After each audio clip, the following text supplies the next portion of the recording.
For many years, we have heard the same advice. Walking every day is enough to stay healthy. The family doctor says it. The neighbor says it. Children and grandchildren say it too. In Spain, going out for a morning walk is almost a tradition. A golden rule of healthy aging. But today I need to tell you something with complete honesty. Walking is very good for the heart, but it is not enough. There is a silent enemy that many people do not see. It is the loss of muscle mass associated with age, known as sarcopenia. While you faithfully walk around your neighborhood, your muscles may be weakening year after year without you realizing it. Ask yourself a very realistic question. What is the use of having a strong heart if your legs are not strong enough to get up from a chair? If a small slip in the bathroom turns into a life-changing event, the fear of losing independence and depending on your children is not a fantasy. I'm not saying this to scare you, but to encourage you to act. Today, I'm going to share a simple method that orthopedists and cardiologists use with their patients. You do not need a gym. You do not need weights. Only a wall in your home. For wall exercises, simple and safe, yet more effective than thousands of steps. And the fourth exercise is the key. The one that will determine whether you walk steadily in the coming years or lose your freedom. Your future begins with the wall in front of you. Exercise number 1 is called the second heart. There is something important we cannot ignore. A silent saboteur of balance responsible for many seemingly absurd falls on the sidewalk. Look at your ankles. At the end of the day, do your feet feel slightly swollen? Do your legs feel heavy, especially after walking? Have you ever caught your toe on a small raised stone and almost fallen? That is not bad luck. It means your calves are weakening.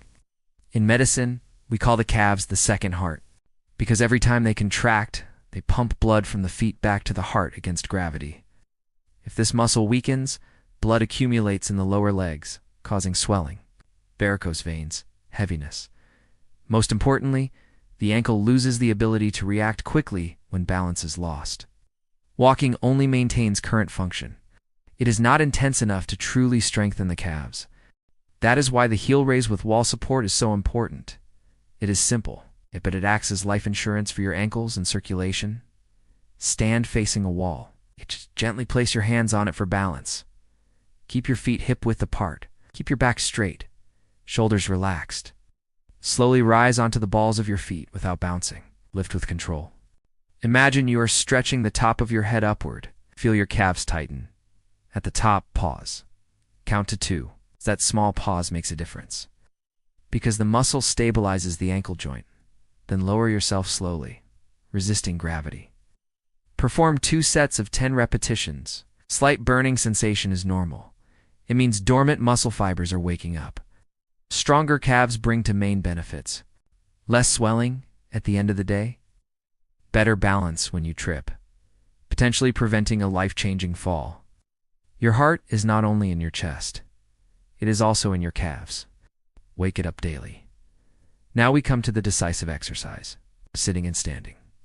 In geriatric medicine, this movement is a powerful indicator of independence. Can you stand up from a chair without using your hands? If you choose only one exercise, choose this one. The day you cannot rise from the sofa or toilet alone, your autonomy begins to weaken. Walking moves you forward, but life requires you to rise against gravity. Place a sturdy chair against a wall. Stand until your calves touch the seat. With feet hip-width apart, back straight, lower yourself slowly, counting to 3. Sit gently. Then lean slightly forward. Press through your heels. Stand up. If needed, use your hands at first. Progress matters more than pride. This exercise strengthens the glutes and quadriceps, improves bone density, reduces the risk of hip fracture. Try doing 5 repetitions before sitting down to watch television. Over time, your living room becomes your gym. Finally, exercise number 3. The invisible chair. Many people with knee pain believe they should avoid movement, but weakness often causes the pain. When the quadriceps weaken, the knee joint bears too much load. The solution is strengthening the muscle safely. Stand with your back against a wall. Step forward about 30 to 40 centimeters.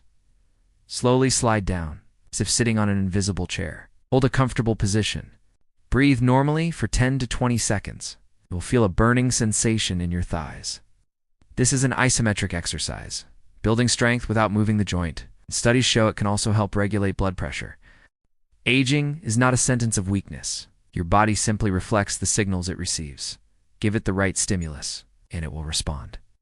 Many people become frightened and stop at that moment. Do not do that. That burning sensation is not an injury. It is the signal that the muscle is activating to become the protective shield of the knee. As long as there is no sharp, stabbing pain in the joint, that feeling of warmth is exactly what we are looking for. Those muscles are the body's braking system. When going down a slope or stairs, they will prevent the knee from collapsing under your weight. Start with 20 seconds. If you reach 30 seconds, excellent. When you finish, gently push against the wall with your hands to stand up. Do not push on your knees. With this single movement, you are building a protective layer for the knee, while also helping the circulatory system adapt better to pressure. Ow. But there is something even more important. Having strong legs is not enough if we cannot perform the most basic movement of independence. Getting up from a chair, and that is where the last exercise will decide everything. Let me tell you an important truth. Having strong arms is not enough if your legs do not react in time when you trip over a rug or a small curb on the sidewalk. This is where most people over 60 fail, not because they are weak, but because they have not been properly trained. Exercise number 4 is not about looking good, it is about preventing falls. It is true medicine against falls.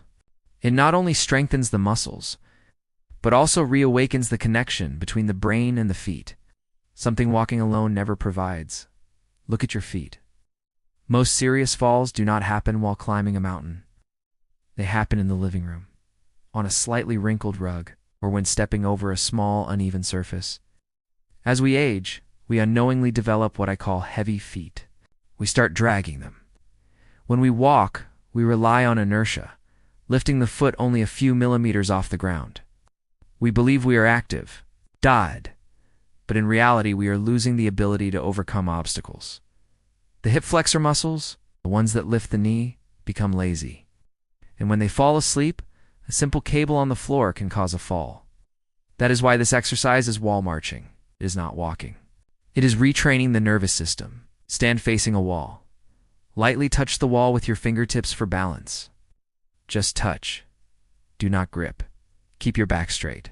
Slowly lift one knee to hip height, as if marching in slow motion. Hold it there for 2 seconds. 1, 2. Then lower it slowly with control.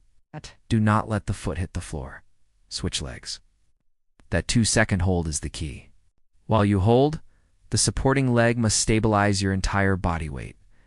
This strengthens balance. And the lifted leg works with real power.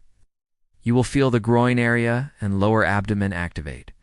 There may be a slight tremor. Do not worry. It is a sign that the muscles are waking up after years of low activation. Do it for 60 seconds a day. It's only 60 seconds. After a few weeks, you will notice a clear difference. When stepping onto a curb, your legs will no longer hesitate. When climbing stairs, they will no longer tremble. Falling is not the destiny of aging. It is the consequence of neuromuscular disconnection, and that can be retrained. We activated the heart with the first exercise. We awakened the legs with the second. But there is still a great challenge. Knee pain, high blood pressure, 2 giants that make many people afraid to move. And this is where the next exercise becomes decisive. Size number 5. Wall push-ups. The chest pump. We already said it. Walking is good, but not enough.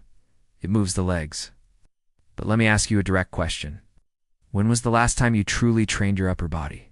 Most people over 60 do not lose independence because they cannot walk. They lose it because they lose strength in the chest, shoulders, and arms. That is what makes carrying grocery bags heavier, changing bed sheets more challenging. Opening a jar require help. Some even tell me they no longer feel strong enough to safely lift their grandchildren. That is not just muscle weakness. It is a sign of overall functional decline. I am not asking you to drop to the floor and do push-ups like you did at 20. That can strain the wrists and the lower back. Instead, we use a smarter version, safer, very effective wall push-ups. Why do I call it a gem? Because by activating the chest and triceps in a controlled way, the heart increases, pumping toward the upper body. Circulation improves, the lungs expand without causing dangerous spikes in blood pressure. That is intelligent physiological activation. Try it now. Stand facing an empty wall. Extend your arms until they touch the wall. That is the correct distance. Place your hands at shoulder height, shoulder width apart. Keep your body straight from head to heels, like a firm plank. Inhale through your nose. Slowly bend your elbows. Bring your chest toward the wall. Do not rush. Feel your chest open. When you are close to the wall, exhale through your mouth. Push firmly. Return to the starting position. Feel the warmth in your chest and arms. It is not exhaustion. It is oxygen-rich blood returning to muscles that have been inactive. Keep your shoulders relaxed. Do not lift them toward your ears. Slightly tighten your abdomen. Protect your back. If it feels too easy, take a small step backward. Increase the challenge. But remember, at this age, consistency is more important than intensity. I propose a simple commitment. 10 repetitions every morning, while waiting for your coffee to be ready. Just 10. In 2 weeks, you will notice lighter grocery bags, deeper breathing, stronger hugs for your grandchildren. Sometimes the difference between dependence and independence begins with a wall at home. We have completed today's journey. You have learned to strengthen the chest, awaken the legs, protect the knees, rise from a chair, and reinforce the ankles. 5 movements, 1 wall, and a decision that changes how you see aging. Do not try to do everything perfectly on the first day. Perfection does not make you stronger. Consistency does.